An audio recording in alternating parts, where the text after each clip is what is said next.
সিগন্যালে দাঁড়িয়ে থাকা 4 চাকা যাত্রীবাহী গাড়ির পেছনে ধাক্কা ডাম্পারের। অল্পের জন্য প্রাণে বাঁচলেন ছোট যাত্রীবাহী গাড়িতে থাকা 3 জন। মঙ্গলবার ঘটনাটি ঘটেছে শিলিগুড়ি জলপাইগুড়ি জাতীয় সড়কের রাজগঞ্জের তালমা মোড় এলাকায়।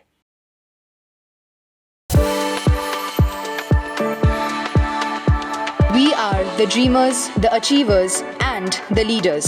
Come, join us today. শিলিগুড়ির দিক থেকে একটি যাত্রীবাহী 4 চাকা গাড়ি জলপাইগুড়ির দিকে যাচ্ছিল।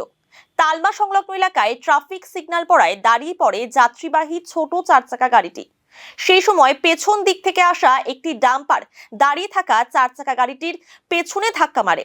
ফলে 4 চাকা গাড়িটি সামনে থাকা অপর একটি গাড়িতে গিয়ে ধাক্কা মারে।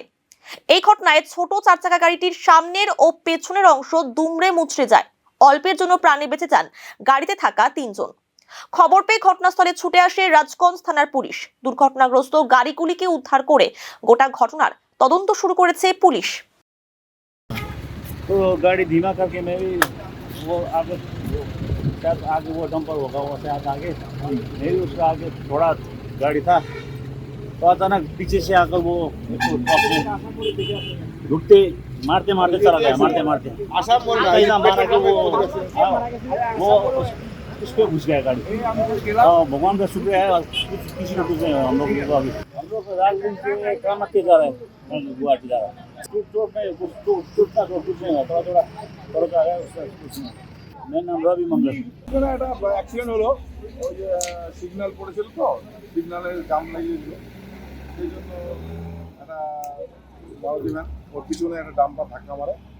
তারপরে তোমার সামনে একটা ট্রেন ছিল, ট্রেনটার পিছনে ধাক্কা খাওয়ার পরে ভেনু গাড়ি ঢুকে যায়, ক্ষয়ক্ষতি হয়নি। গাড়ি অবস্থা খুব শোচনীয়, একদম সিচুয়েশন ম্যাচ, কিন্তু ভাগ্য ভালো যে কারো কোনো ক্ষতি হয়নি, সবাই স্বাভাবিকভাবে আছে। তারপরে মাল ছিল এই জায়গাটার নাম হচ্ছে তালমা হাট, তালমা ব্রিজের মধ্যে ঘটনা, আমার নাম বিপ্লব রায়।